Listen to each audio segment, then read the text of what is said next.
Welcome to Anime Out of Context, a comedy review show where a man completely immersed in anime culture torments his co-host, who is only allowed to watch the shows featured here.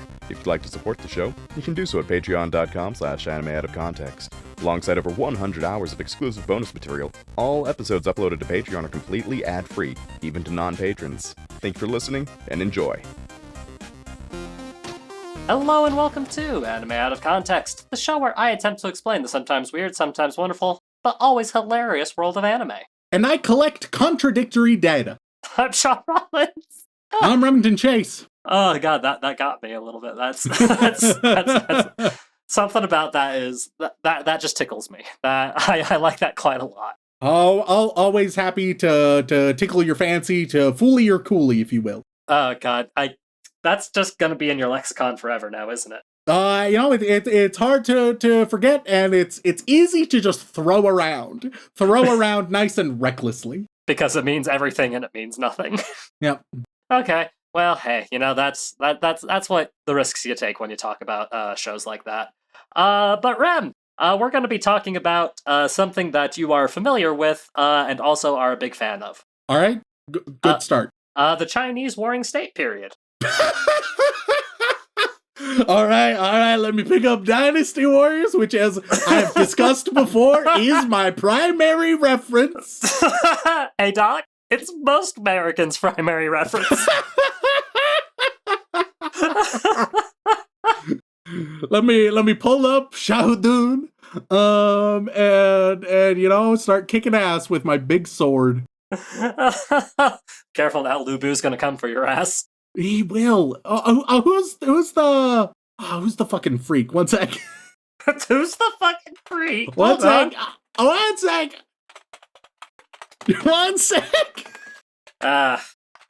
We at Anime Out of Context like to say that we love and respect our editor. When you Google Dynasty Warriors Magic Freak, it takes a second to confirm which magic freak. There are a few. Zheng Zhao, I believe, is the guy, the one who will send boulders after your ass. Yeah, he's fucking wild. He's crazy. Yeah, I like that little freak. But Rem, he reminds me of you. You think of me as a weird little magic freak? Yeah, okay. That's a compliment. All right, well, Also, sure. Revolutionary, also a religious zealot. There's a lot going on. There is. But unfortunately, Ram, I do have to give you a little bit of a historical correction. China's Warring States period is not the Romance of the Three Kingdoms. Oh, fuck. Oh, wait. Yeah, you're off by a couple centuries. Fuck. Yeah, I know. I thought I thought the anime we're going to be talking about was in the same era as well. But as I did a little digging into the actual historical connotations, I was like, oh, I'm off by quite a few centuries. But that's look, man.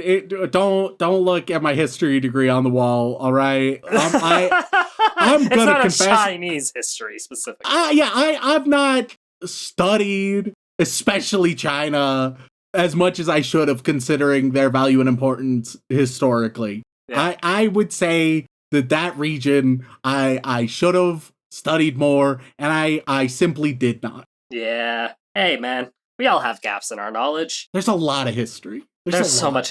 Hey, especially in China, my guy. Yeah, it's true. Like, it is insane how much happened in China. Because the Warring States period is a BC period, my guy. Yeah. Yeah. Let's see. Looking at the Wikipedia page, it is primarily from like 475 BC to 221 BC.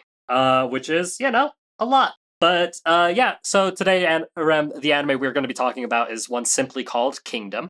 Okay. And it is a historical China Warring States anime with just a little bit of that, I'm going to call it a little bit of historical fantasy, right? Because, it's not trying to be a fantasy, historical show. But man, oh man, are there some, things that happen in it that are very much, the kind of stories you would tell, that heavily romanticizes, the warring period in particular. Stories of men, twice the size of the average man, blocking blades with their bare hands, single generals riding into massive armies and fending them off, all while inspiring their army behind them. Are these things like wholesale fantastical, or do they take inspiration from the sort of mythologized history of China? It's a little bit of column A and a little bit of column B, right? Because anytime a major player is introduced, whether or not they're real historically speaking or made up for the thing, they all have like some kind of extra fantastical quality to them. It is very much romanticized to the extreme. Okay. Yeah, and in the way a lot of like over-the-top violent historical style anime like to be. But yeah, let me tell you a little bit more about Kingdom specifically. Kingdom is about the Warring States period in China, and it's we're primarily focusing on the kingdom of, and you'll have to forgive me for this because my pronunciation of Chinese names and places in general is not good. It's not an easy language to like pronounce properly. It's not easy. We're focusing primarily on the kingdom of, I want to say, Qin. Yeah, Chen to just Americanize it a little bit. Yeah, with Q. Yeah, the Q. And we're primarily talking about the the Zhao dynasty, I want to say. Okay. Zhao or Zhou, one of the two. And the essentially rise of the young king there, who his main goal is wanting to unite all of China because they have been warring for, multiple centuries, which is insane. She got nice and fucked and fragmented. Yeah, and like this young boy king of 14 wants to, unite China, and hey, how are you gonna do that? By being the best warlord you can, essentially. But he's not like the true main character, kind of. Okay.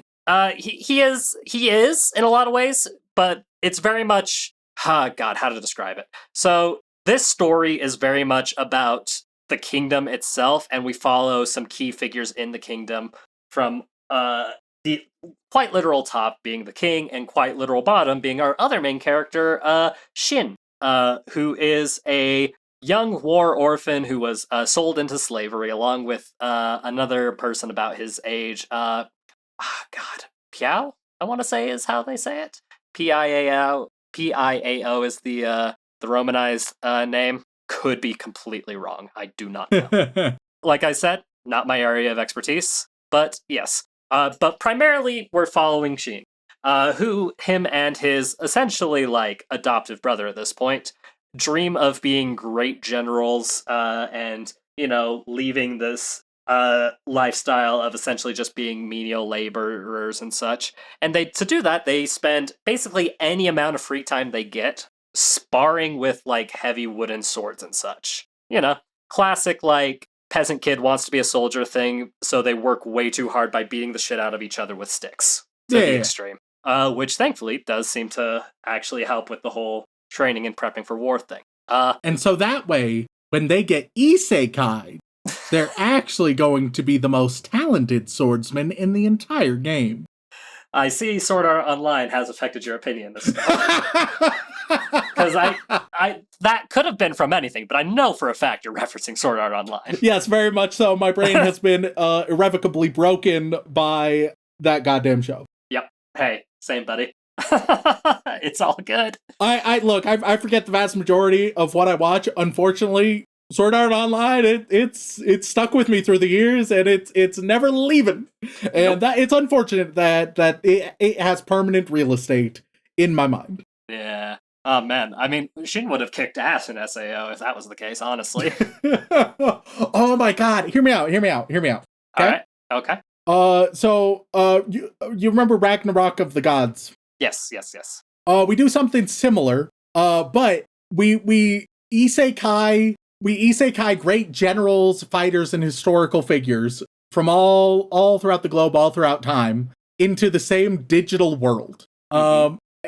Very gamified, and it's a little bit Sword Art Online with a little bit of just like a battle royale style combat. I want them to all play Fortnite against each other. That's what I want, John. Life or death, and it'd be great. Yeah, quite a interesting version of Fate you've described. And each one has been plucked moments before their most important battle. So any who die will not be there to contribute to their most important battle. So wildly changing the course of history. Oh, yeah, no matter what, shit's getting fucked. Christ, that is wild to think about. But yeah, no, unfortunately, no, Rem. This is in the realm of militaristic historical fiction. With just enough anime fantasy nonsense to spice it up for folks. But yeah, it's about Sheen, who essentially through wild circumstances ends up more or less helping save the young king, who is recently escaped from the palace due to a coup from his younger brother. And the show starts with them kind of starting on this journey to gain allies and get back to the palace to hopefully, stop this coup so that our main king, Zheng, can actually go through his plan of uniting all of China. But first, you kind of gotta get the palace back from your scummy little brother and all that jazz. And Sheen is along for the ride, playing bodyguard and wanting to complete his dream of becoming a great general by starting at the bottom and working his way up. But it's your typical loudmouth, brash, straightforward guy who is a little dumb, but people admire his spirit and his ability to kick ass. Very familiar so far. Yeah.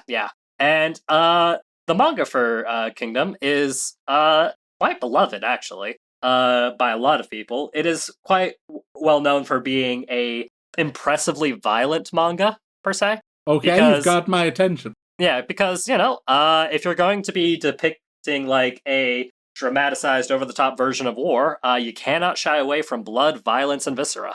As well as like all the other horrors of war. While still having, the fun, romanticized version of things where you get to watch, armies clash and people get eviscerated, that lovely little uncomfortable fence to sit on. But yeah, by and large, believe it or not, still ongoing manga as well. Jesus Christ. Yeah, and I am They're actually just planning on covering the entire Warring States period in real time, detailing every single day and every moment. Well, considering how fucking, the manga started in 2006, my guy. Jesus Christ! Yeah, so it's, a lot of people are very familiar with it, and it's been going on for quite a long time. It's definitely described as an epic in the genre, so hence the length of it. Currently, there are 77 volumes, give or take, and the anime adaptation has been relatively successful as well. We are currently on the, I want to say, 6th season of the anime,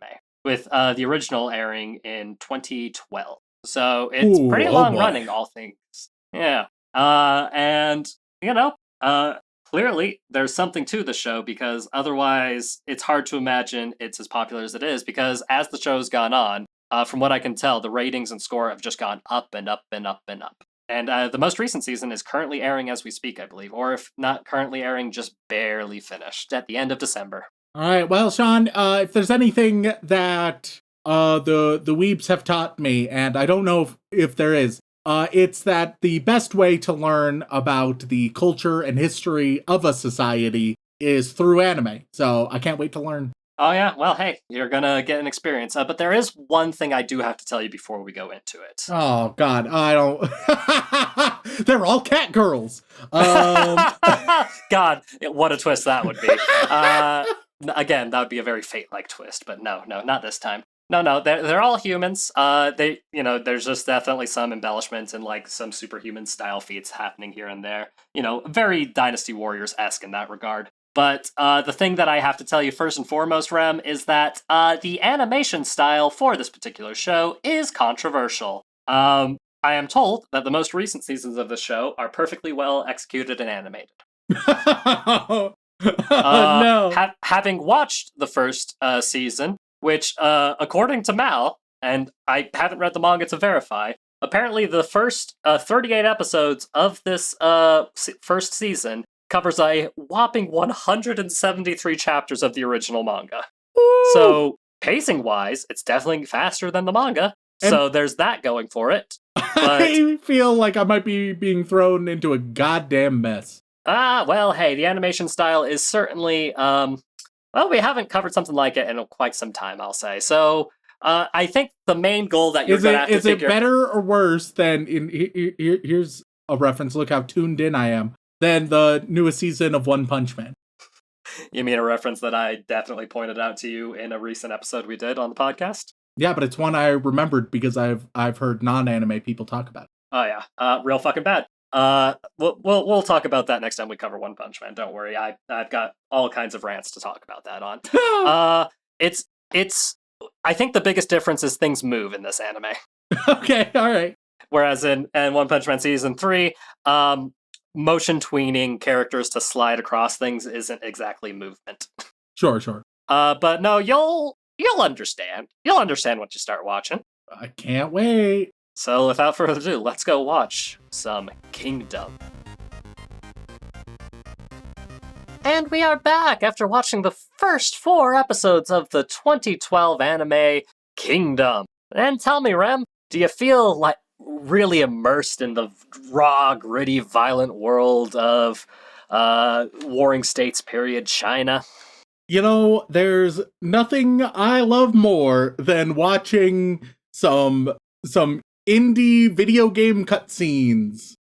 Some sort of like bargain bin, you slap an IP on it, you know, where the parent company is like, look, we have this IP, so like we may as well make a video game. That's what the kids enjoy, right? And they're like, what kind of game should it be? And it's like, what the fuck? I don't know. You got a month. Good luck, fucker. Like that kind of game. We've all played those kinds of games, or at least are familiar with those kinds of games. Like those kinds of games. Now imagine if instead of playing anything, you were just watching the cutscenes.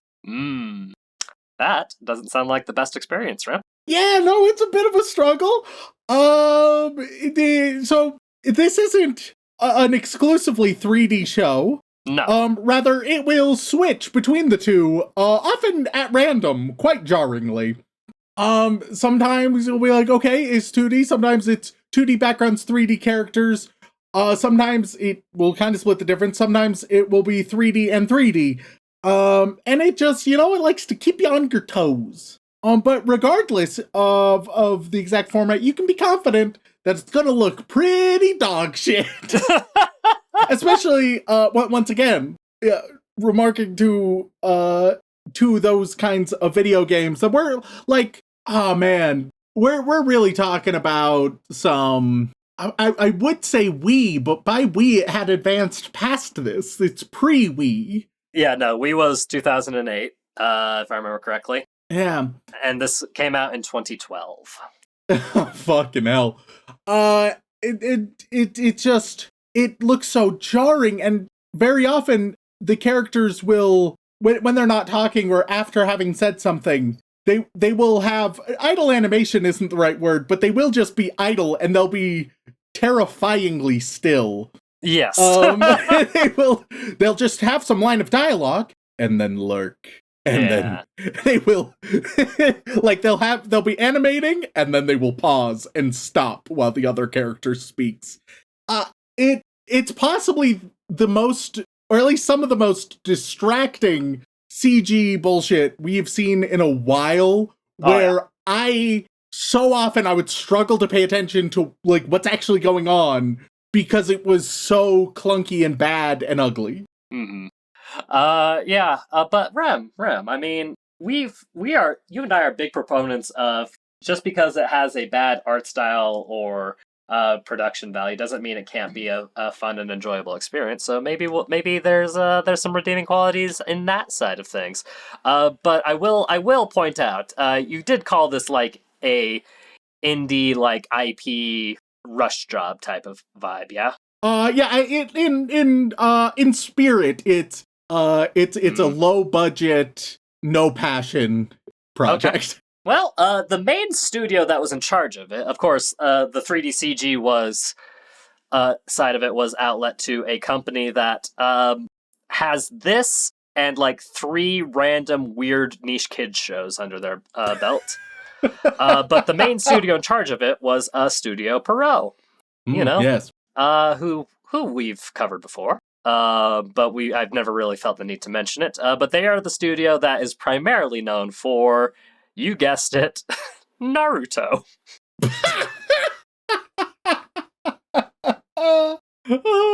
Yeah, Naruto, hell. Tokyo Ghoul, Bleach, Black Clover.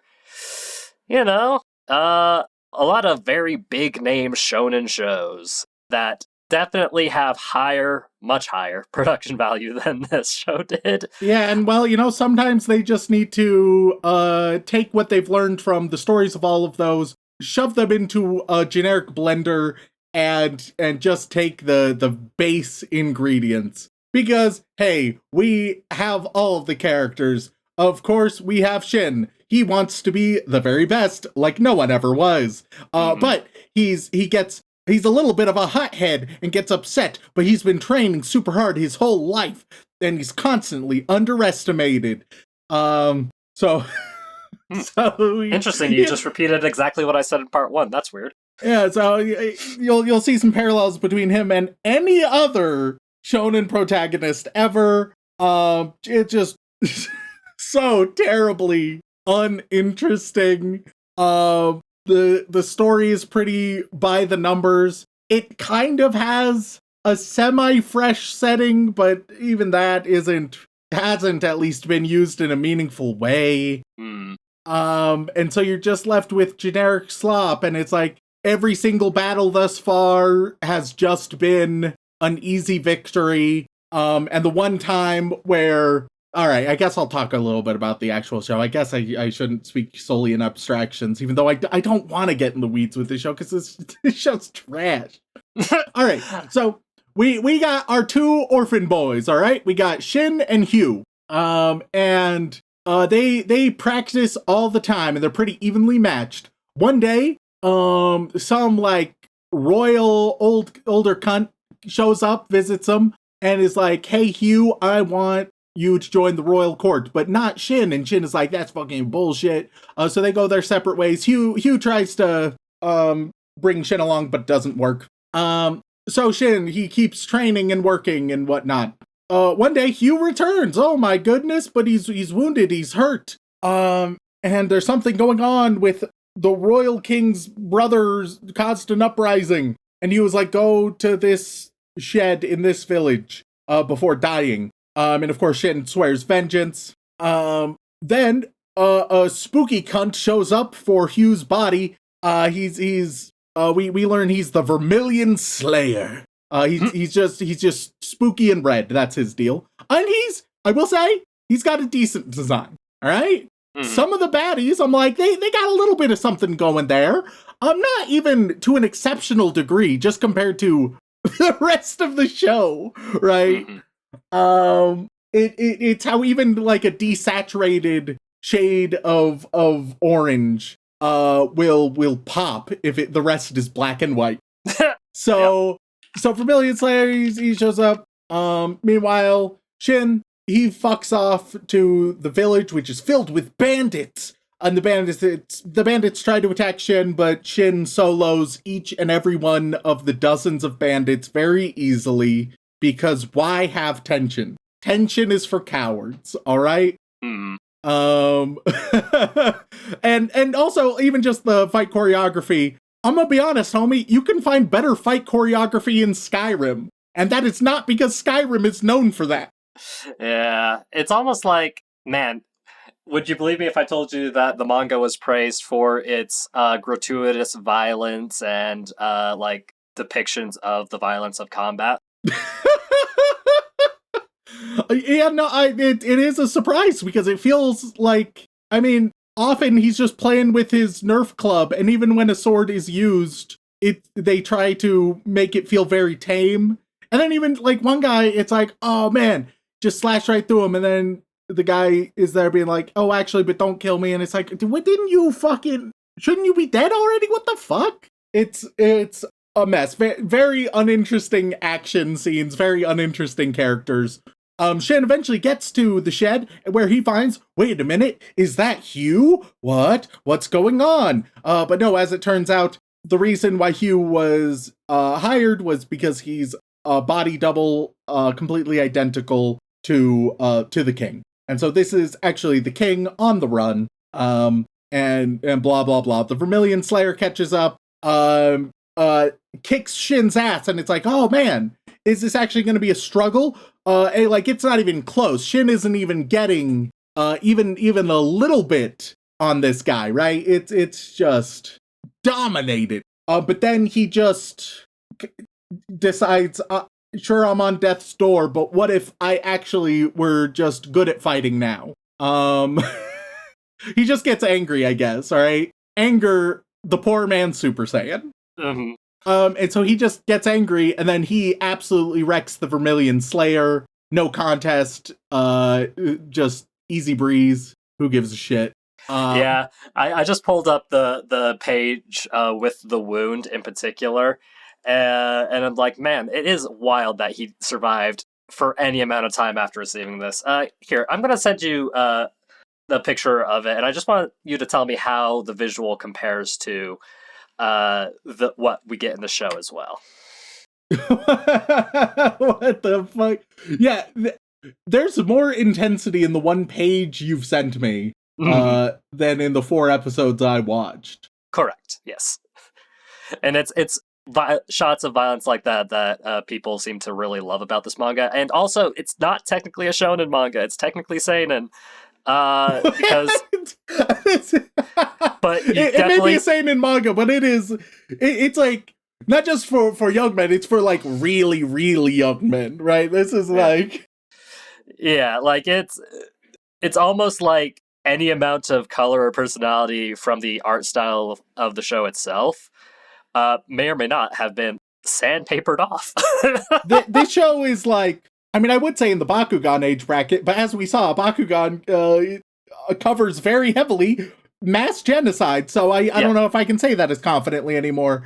Well, I mean, there's definitely a lot of genocide in this. Like, sure. I mean, it's the Warring States period in China. Like, I mean, you know, maybe genocide's not the right word, but there's enough death and dismemberment to qualify. And yet, none of it has any weight whatsoever. Yeah. So the king and Shin and an owl kid, which I won't elaborate. Just he's an owl kid. They all fuck off and escape together. Eventually finding a good hideout. But the baddies, they send this spooky little freak after him. All right, Muda. Mm-hmm. Muda is just a little freak crawling all around, blowing poison darts. They're like, he's real spooky. He can kill someone so easily and so quick with his insane poisons, all right? Can kill a tiger instantaneously. You may not even see him coming, right? They make sure to emphasize just how spooky he is. Mm-hmm. And so, of course, he shows up to the crew, making sure to be, you know, if your style of fighting is being a little freak guerrilla fighter using the environment, he's like one of the mountain folk and using poison darts. The great part about that is that you can be insanely stealthy. You can be a stealth assassin from the trees. You know the environment. Get the right angle. Bada bing, bada bam. They may not even know what happened until they find the dart and put the pieces together, right? So obviously what Muda does is he goes in plain sight about 3 feet away from the owl cunt to get ready to blow the dart. And wouldn't you know it, he's stopped by Shin. Also, there's also a weird... They send Muda, right? And they're like... And Muda's like, you got it. And I'm going to take down all 3 of them. Why do they know that there are 3 of them? They know they're after the king, right? Maybe they had someone really eyeballing the fight with the Vermilion Slayer and saw that Shin was involved, right? So maybe just sort of off screen, somebody was eyeballing it. How the fuck do they know about the owl kid? Why? I do have an answer for you on that one. Genuinely, the idea is that Muda is such a good tracker that he was able to tell that 3 people ran in that direction. But I'm pretty sure that was before. That was like as he was sent on the mission. Yeah, like he wasn't tracking yet.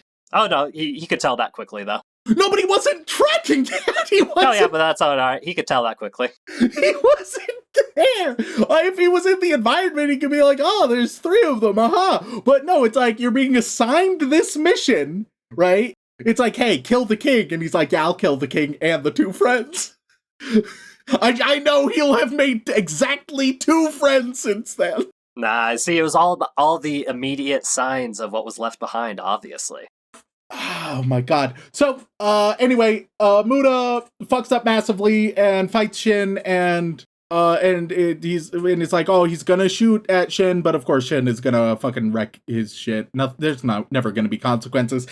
It's going kind of a villain of the week thing, and the villains have, like, they're more interesting than anything else, but at the same time, villain of the week structure, it doesn't work when the villains are always dumb bitches that can't do shit. You can't just be like, oh, but this week's villain, oh man, they're extra spooky. They're so spooky, they could kill anybody. And then they meet the protagonists easily defeat them, and then you're just like, wow, aren't the protagonists so strong? They beat the guy that was so strong. And it's like, we never felt that the villain was strong. We never felt that the villain was powerful.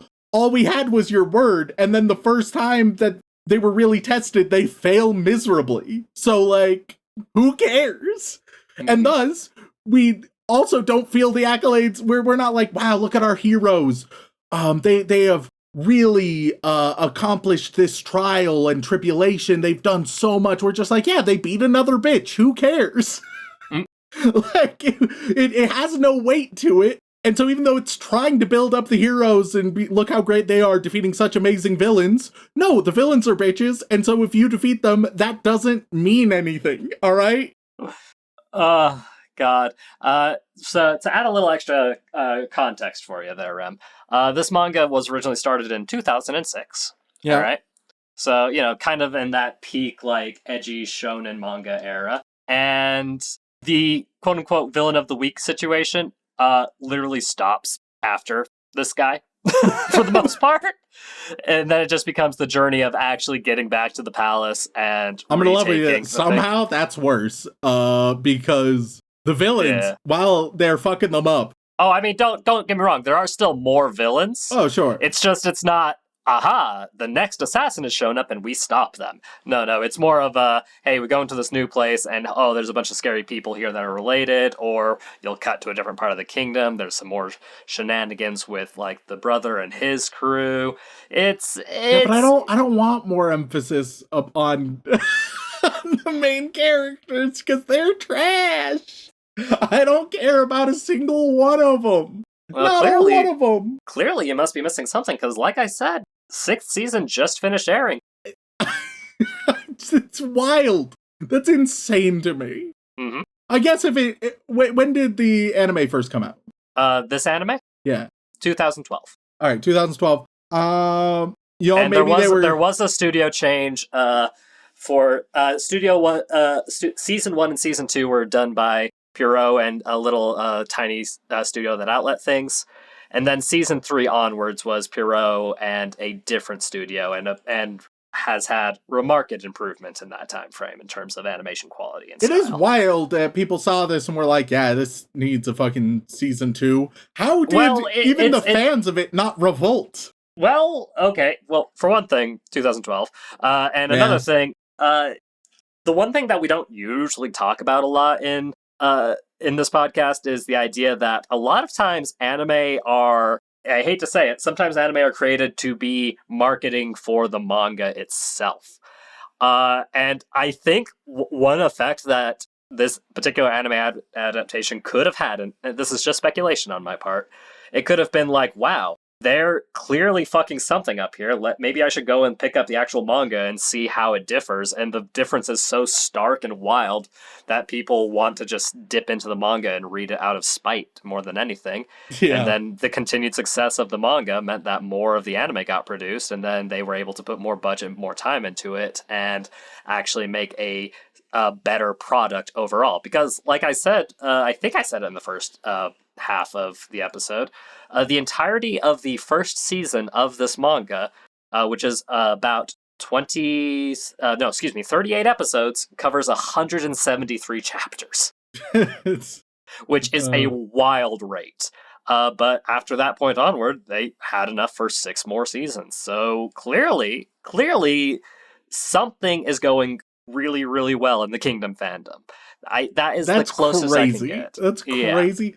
Look, these 4 episodes do not instill in me an ounce of confidence that at least in season 1 that it gets better. I cannot emphasize how hideous it is. I can't.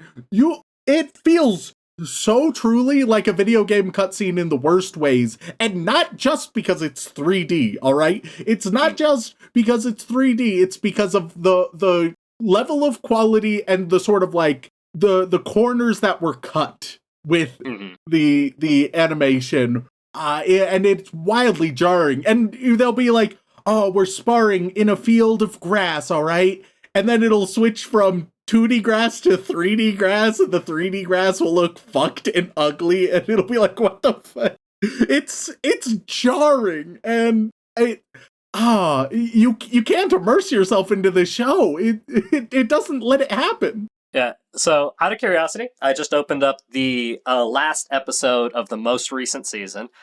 There's no 3D CG to be seen, except for like some minor background stuff.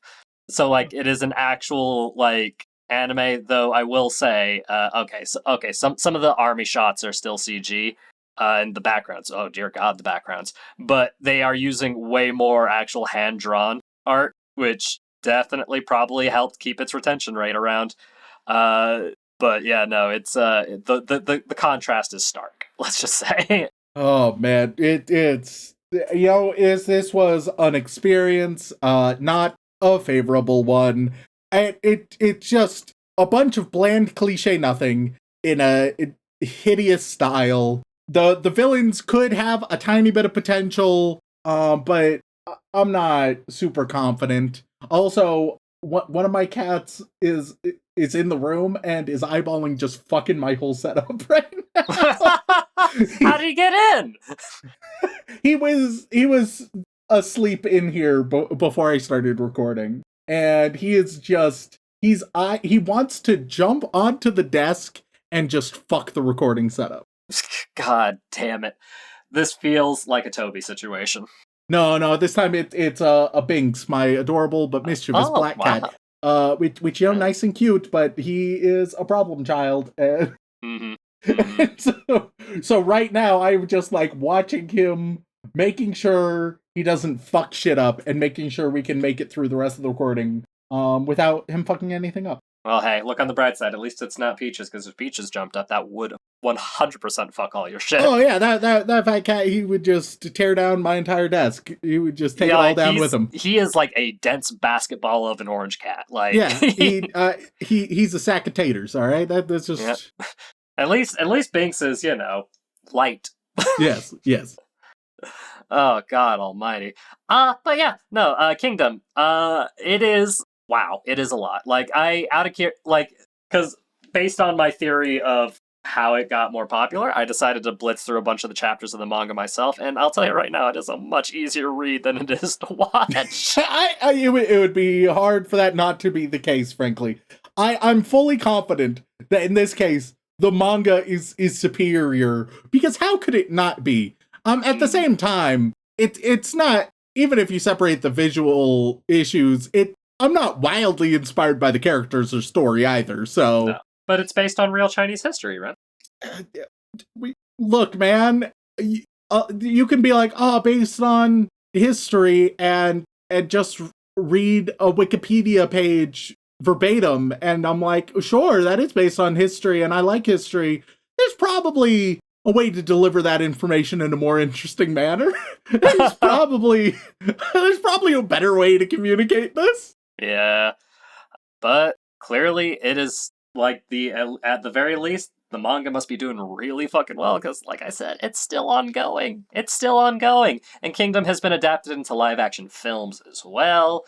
And people like their big epic war stories. It's just, kind of wild to think about that a series that is doing, all things considered, quite well today had such a dog shit early anime adaptation. Yep. And like, as somebody who's read, like, I want to say maybe 30 chapters of it, basically I read about half of what the season adapts, more or less, because God almighty, like, I like reading manga for shows if there's like a good reason to, like if it'll add to the conversation. But fucking hell, like reading 173 chapters of a show to compare to the insane amount of this I've already watched, it did not really sit well with me to put that much effort into it when I know I was showing you quite literally the part of the show that felt the exact same pace as the manga in terms of like chapter 2 adaptation. Because I think you watched maybe I want to say 10 chapters of the manga in like the 4.5 episodes you saw, whereas there are an additional 34 episodes that are covering, I don't know, another 160 chapters. That math doesn't really add up to me, so I was like, I don't know how I can do this. And I'm sure the Kingdom fans out there are like, yes, it's really, really bad, but it gets better and better and better. But it's like, it starts in the slowest way possible, so no matter what they cut or shorten, I don't know if anybody can make it past those first 5 episodes. And the first episode is a double-length episode. Yeah, and that, oh my, it did not need to be. It holy shit, I cannot And there was emphasize, some anime original stuff in that first episode as well. That double-length first episode, it probably would have been better to just be half of one episode, because all it is like, hey, look, Shin and Hugh, man, look how much they fight and spar, and look how much they do it. They do it a lot, don't they? They do it a lot. Oh man, somebody was so impressed by how much they do it. They do it quite a bit. And then later on, you get some more events, and it's like, hey, what if we had a flashback to them fighting some more? And it's like, we don't need that. We saw it. You showed it. You don't need further flashbacks to demonstrate it further. Yeah. Here, I got some manga stats for you just to really sink in how big of a success this manga is. It's won a couple of awards. Granted, most of those awards happened, let's see, hilariously after the anime started. Which is, little comical. On the manga side of Mal, it is currently ranked number 50 in popularity. Jesus. Probably because it's just a big, long-running epic. And, the manga, like, we don't really delve into the manga side of Mal because we're primarily talking about the anime, and not as many people use it for manga side, but, the fucking score for the manga is insane. It's 9.02 for the manga. Oh my god. So clearly there's a lot of people who fucking adore this story and manga as it goes on. But holy hell does the anime not do it any favors. It's genuinely the popularity has to come from people going to the manga out of spite and curiosity. The weeps That's are not the only okay. way. But yeah, so suffice to say, not your cup of tea. Not your cup of tea. No, it's slop. It is ugly slop. Well, Rem, slop aside, you don't like it. I don't like the anime adaptation either. And as somebody who's read a bunch of the manga, it's like, man, this is some good junk food.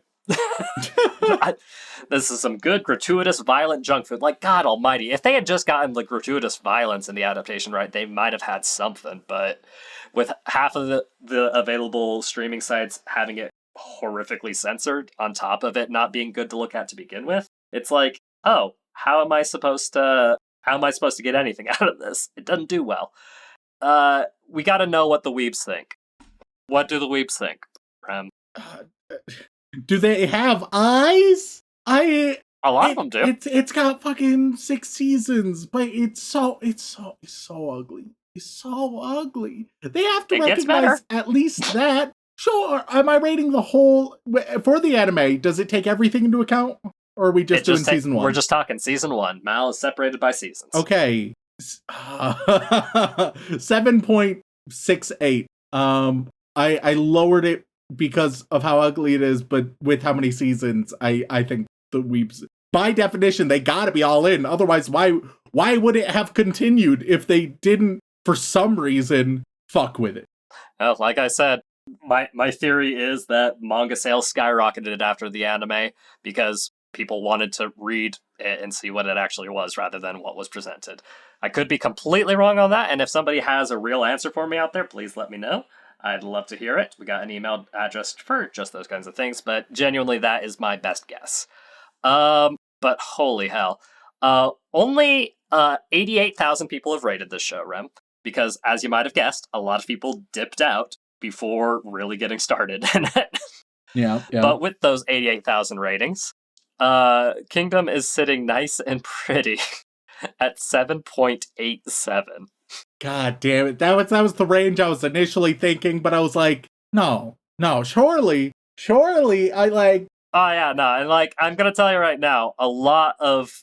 God, so anytime you see a not recommended review, it's like everything you just said and more. Yeah. Because I was like, look, the weebs aren't gonna give a shit about the bland, cliche, uninteresting characters and story. They eat that shit up. But they got eyes! Apparently, the weebs, they do not have eyes. Well, here's the thing. When you actually look at some of the reviews, there are people putting recommended on their reviews and rating it a little higher than they would because, get this, they're trying to sell how good the later seasons are. That's not how this works, you motherfuckers. Exactly. Yeah. There are a lot of things that's like, hey, we caught up and watched the most recent season, so we've updated our review to make it a little bit higher so that, people know that this show is better than it initially starts. Which, again, is not how that works. You gotta review it based on the merits of what you're currently seeing. And then if people want to make their own judgment and watch farther, the sunk cost fallacy, then they can go from there. And the people with mixed feelings reviews are fascinating. Like, there's one review here that says that the first 14 episodes are 4 out of 10. And then, the episodes after episode 20 are a 6 out of 10. And they have a mixed feelings review on it. And it's like, giving it just a flat 5 out of 10 because they have mixed feelings on it. So it's like, okay, great, fantastic. You at least thought it out and you know what you're talking about. Okay, never mind. This guy's a fucking moron. He gave the art a 9 out of 10. Never mind. Out of your fucking mind. Even the 2D art isn't anything inspiring. No, it's not. And that's the better half. Yeah, and the later seasons that are just the 2D art, there's not much movement in the 2D art. It just definitely looks a lot better. It doesn't make your eyes bleed, but it's not impressive. Yeah, no, it's like getting a raw potato and then putting a little bit of salt on it and it's like, oh, this is much better than when I had it raw. It's much better than when somebody tried to shove the potato right up my ass forcefully. Yeah. No, it is. Ooh, man, oh man, oh man. It is such a weird zeitgeist in the anime sphere. And most people I know of that don't really talk about it as much, but the fans who are diehard fans of it will praise this show to high heavens. It is way too highly rated, though. It is genuinely, it's in the top 1,000 ranking of all anime on Mal currently. It's at the bottom, mind you, it's at 943, but that's still way too high for this first season. And it's genuinely, I think, because of people pumping up everything that comes after it, which makes no goddamn sense to me. Because, if I look at the second season is a fucking buck wild jump to 8.29. That's all absolutely heinous. I would also like to apologize to our lovely editor in case any of my adorable cats, he's got a collar bell, right? Because he is otherwise silent, and you don't want silent and mischievous. It's a dangerous combo. We need to know where he is because he can cause problems. The first time I met him, he immediately jumped up onto the table and stuck his dirty paw into my cup of water. Yeah, he loves to do that. And so he has a collar bell, and he has just been shaking it around a couple times. So I don't know if it's picked up on the recording, but if you hear a little jingling of the bells, that's my cat trying and failing to fuck shit up. Yeah, I'm sure our audience will like it. They love any appearance of the cats. Right, even regardless of how you feel about this episode of the podcast, just know that there was a cat close by the whole time. And sometimes that's all you need. Man. But I guess with that in mind, there's not much else to talk about for now. No, not at all. Who knows? Maybe we'll skip a season, see how it goes in the future. If the Kingdom fans come out in droves and really want to defend the case for this, I welcome it. I really welcome it. But until that point happens, Rem, any chance you'd want to watch any more of Kingdom? No! Save my eyes, save my sanity, and keep that shit the fuck away from me. All right, and with that in mind, thank you all so much for tuning in. We really appreciate it. If you enjoy Remington just getting some good old-fashioned eye bleach, then please head on over to wherever you get your podcasts and leave us a review. They mean the world to us, and we do read every single one. And if that is not enough for you, twitch.tv/anime-out-of-context, where myself, Dylan, and Remington occasionally play video games very poorly. I'm back to streaming, definitely Thursdays and occasionally Tuesdays. And if that is still not enough for you, patreon.com/anime-out-of-context, where you gain access to all kinds of lovely bonus material, including the opportunity to be thanked live on the podcast. So, Rem, who we thanking this week? Another thing that we have on many of our doors, we just tied like a string or a shoelace to them that hangs down because our cats fucking love string. And so now he has he's found the string and he's going buck fucking wild. Oh god, you set up your studio for failure today. He was cozy and asleep until I started screaming into the microphone. Oh my god, bud. Well, as always, we'd like to send our regards to all of our blind bitch protagonists, as well as our magical girls, who we really appreciate. Enjoy your meatballs, slut. You're the one who's gonna have to edit that. He's in the middle of reads. This recording is scuffed as fuck. Yep. Blind bitch protagonists, magical girls, blah, blah, blah.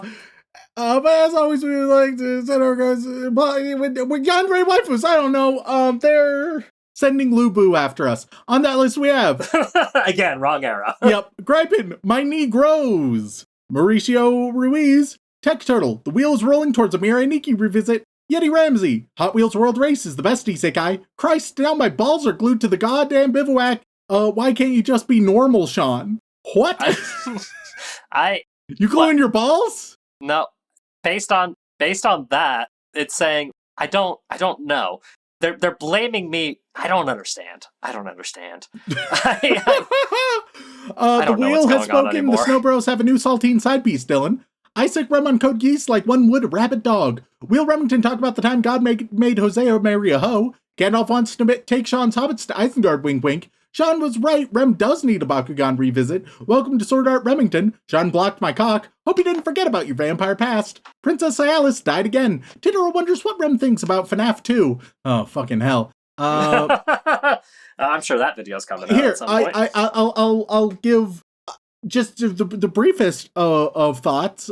Somehow it is better than the first. Really? Which is a very low bar since I do consider the first to be one of the single worst movies I have ever seen. It's probably because it's got Matt Pat as the Blue Bunny, yeah? I didn't even realize that the first time, like when I watched it through, I'll be honest. I it was only when other people were talking about it, I was like, oh, huh. Because he talks once, maybe twice. That's like the only fact I know about that movie, by the way. No, it's still absolutely awful, but technically better than the first. Calderius, Ryan Moody, Judy hops onto Shaun's lap. Week 35 of using my Patreon name to request Code Geese. Sparcy, that time I reincarnated as a podcast host and forced to weep. What does Goon got to do with it? Would you rather, after this recording, watch every MCU film up to Endgame, or every Shyamalan film again? Death seems good. Probably MCU just to spice things up, I guess. I mean, yeah, because I can... Look, I'll be 100% honest with you. I could watch all of that, take the time, veg out the whole time, barely write anything down, and I could probably still verbatim tell you everything that happens in all those films. Yeah. Swaraj Verdi, Jake Dent, Wolfire56, Leonard98, Lucky Stars the King of Moe, Fucking God, A Good Guy with a Gun beats Goku. I can't believe I made an account for this. Wes Kane celebrating New Year's with a manhunt. Bento Kato requests necromancy for the potato right up my ass. Hey Rem, would you pick up an abyssal whip the next time you get sent to the abyss? Thanks. Shaun just wants an appletini and a place to stick his weenie.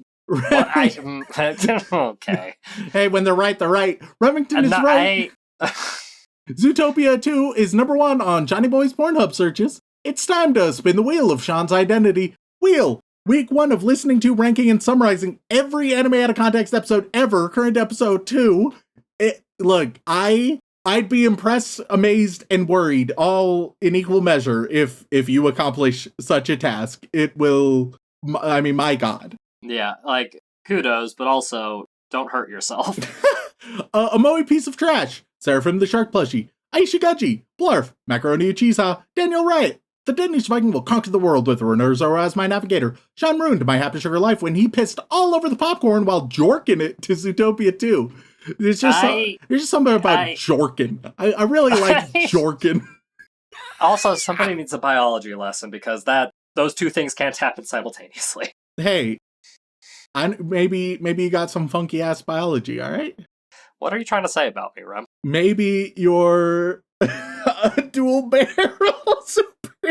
Am I a fucking shark now? Oh, good old dual barrel Rollins. God almighty. He can do both, ladies and gentlemen. He can do both. Oh, God. It's just what makes him such an impressive man. Other guys, they gotta choose one or the other at a time. Not dual barrel Rollins over here. Okay. He's one nut, dual barrel. That's the math. See, it all comes together. That. It all makes sense. All is right in the world. I heavily disagree. Super Zoo, Erica McCorkle. I really hope I wasn't late. I'm so sorry. Link Joe Girl. Shaun wants to give Spoon Man a thank and yank. Rem uses the drums of liberation to free all weeps from bad anime. I want a Marvel movie starring Shaun as Spider-Man and Remington as Big Wheel. Goop. Daddy Rem told me a bedtime story about Shaun's nut. Turban. The capybara's love for Gojo is infinite. Make Shaun watch every Adam Sandler movie next year for April Fools. I'll die. It's a beautiful idea. It is a beautiful notion. It'll kill me. It'll kill me. Who knows? Don't kill me. Maybe it even fits the theme I have in mind. The theme is just Adam Sandler. God, it'd be a great theme. It'd be such a good theme. I disagree. I hardcore disagree.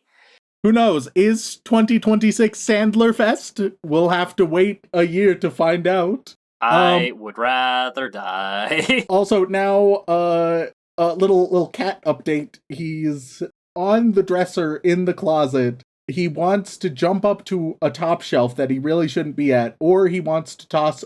He could fuck a bookshelf right up and completely make it tip over. Okay, he's found the hangers. He's trying to climb the hangers.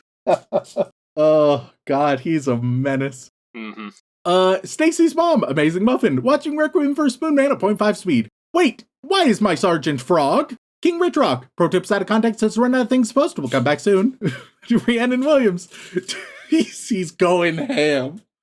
Titan CNH, The Susannator, Rockhart for Jew Dudes, give me Ganga Tekyo, Miruki Sabue, or give me death.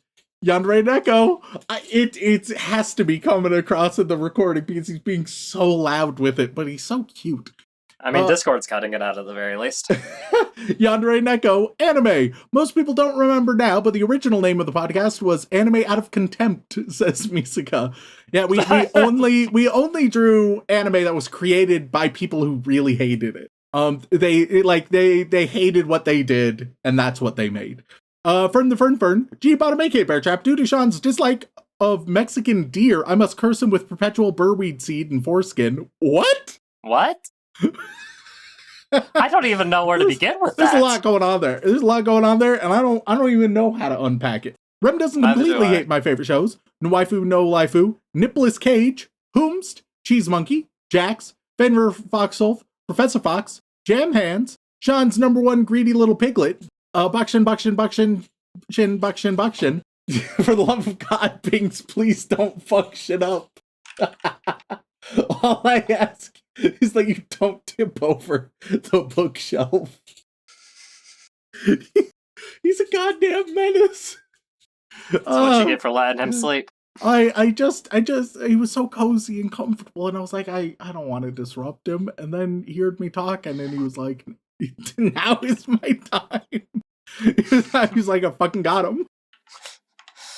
He's never let me in here before. Might as well now. Let's see, where the fuck was I? Okay, I see.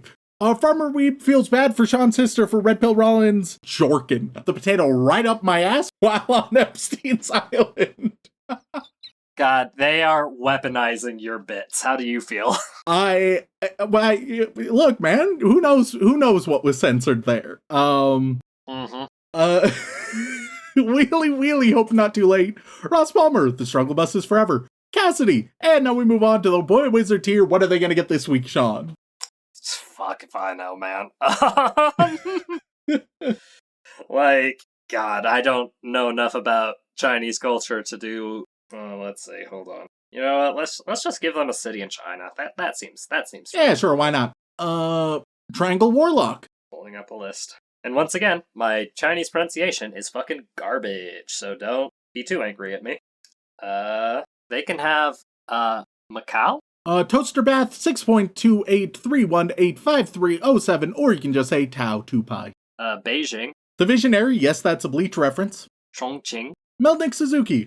Shanghai. Will is thrilled about Final Fantasy VII RI. I don't know what the RI is, but I made it that far. It's not remake, it's not rebirth. Did they announce the third? I don't know. Did they announce the third without me knowing? I sure hope so, because I'm very excited for that. I love Final Fantasy VII. It's my favorite. Well, what do they get? They can have Onqing. Also, Bink's update, he has tuckered himself out, and so he is now getting very cozy on the clothes I have at the top of the dresser. It's probably for the best. Yeah, well, certainly. Dominai Trigun, it will red pill even Rem. Bang Bu. Fire Emblem Radiant Dong. Bojo. I'm such a pathetic putz, the only ring I could afford for my girlfriend would be edible. That's funny. Chao Hu, maybe? Rem is now Fooly and or Cooley. Chijo. Umbrasite. Chujo? Time for Rem to suffer Groundhog Day with the Endless 8 out of context, you slithy tove. Christ. Fuyan. That mouse girl. Wong Day. Truckun Operator number 42. Hefe? One Piece live action on episode 400. Huaibei. Sammy K's here to remind you that you just lost the game. Huainan. And you get a Volvo truck wheel as a Christmas present. Huangshan. The world is a better place because of you three. With love, Rose Cop. Oh, how nice. Oh, that. What's this? Wholesomeness in the Patreon? not I'd pure, love more of that. Pure hostile degeneracy. Look, hey man, that is like just a lovely little sweet treat as we are being bombarded by just the most heinous sentences known to man. They can have Luan. Carver 271. Ma'an Shan. Chris Thorstad wants Rem Daddy to take the wheel. Ming Guang. Spoonman the Aristocrat is here for party quirks. Ningguo. Power Cell notices that Witty Willie whipped the whirling wheel while the whistling wind whipped wildly. Qian Shan. The great ball of despair misses you. Suzhou. The wheel of Ka keeps turning. Tong Cheng. Beethoven 1201. Tong Ling. Wheel Tums. Wu Hu. Silent Secondary. Wu Wei. Miguel Deleon. Zhuan Sheng. All Father only just realized on the second that the 12 days drops next week and he's heckin' excite. Guan. And then we move on to the inappropriate Joey Wheeler tier, where this week, Shaun will give you. There's a couple ideas that I'm just like, nah, that's you shouldn't do that one. He's going to give you a video game cutscene, and I will tell you what that cutscene represents in your life. Look, some weeks are winners, and some are not. Okay, I guess I'm gonna have to get hyper fucking specific in my descrition then. On that because, list, yeah, because like, what's your favorite video game cutscene? On that list we have Follow Anime Out of Context, Blue Sky, Remington, Chase Out There You Think, Dylan, from us, your mother, bleep, bleep. So yo, bleep, bleep when you gotta bleep. Ubao, what do they get? Their cutscene can be. I mean, this will be the easiest one because they're just gonna get these cutscene that starts with, so you're finally awake. There you go, you can guess what that one is. Yeah. And that represents two things, all right? First of all, it represents when you finally reach Nirvana, but usually it just means when you finally wake up. Next up we got BRB going to Japan, not for the reason you think. You're gonna get the scene in Halo, I forget which one, where the Master Chief brings the Covenant back their bomb. That was a cool one. And what it represents is, it'd probably help if I knew what this cutscene was. I mean, it's quite literally just a bomb on a ship. Master Chief flings it into space, jumps on the bomb, rides it back to the other side, and sets it to detonate. Of course. It's some super over-the-top action sci-fi bullshit. That represents your last relationship and how that went. Oh, Jesus fucking Christ. You passed it along to somebody else, so they had to deal with it? It's their problem. It's gonna blow, but not you. Next, we got my milkshake continuously brings morons to the yard. Okay. You can have, you know what? You can have the introductory cutscene in Elden Ring when you first fight Melania, Blade of Mikola, where she's, just kind of chilling by the tree, sees you come in, gears up, and is like, "Hey, fuck you, dude, I'm gonna get ya." And she does, over and over and over again, until you get good. That represents whatever plans you have tomorrow. Whatever you have scheduled for tomorrow, that is represented by this. So take that as an omen. And last but not least, we got dibs on Shaun's Rocky Mountain oysters when he's done transitioning. And excuse me, I think you mean oyster. Hashtag 1 nut 2 barrels. God, stop making bits about my bits. The cutscene they can have is... Oh, that's a dark one. Let's not do that one. Let's see.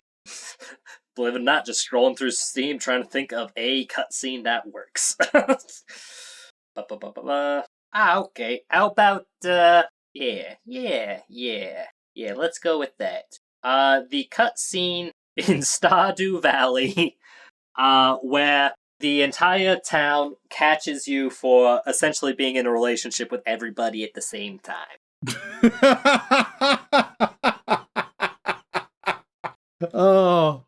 There's both a good and bad ending for that one. I see. Okay. I had something planned. I guess I'm gonna continue with what I had planned. And that cutscene is representative of your relationship with your family growing up. Uh-oh. Yeah. Oh no. Oh god. Whoopsie. Oh, thank you all for tuning in. If you want, email. Look, man, I got a cat right here. I'm distracted. Email us at animecontext@gmail.com. Once again, guys, thank you all so much for tuning in. We love and appreciate you very, very much. And as always, don't fuck your sister. Do-do-do-do. Do-do-do-do.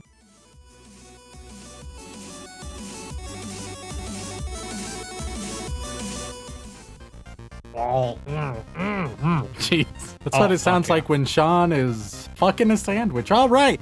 I'm jorking my penis. I really like jorking the potato right up my asshole. Let's be honest, I needed to be punched in the face a couple times. And it did have an effect. I enjoyed it quite a bit.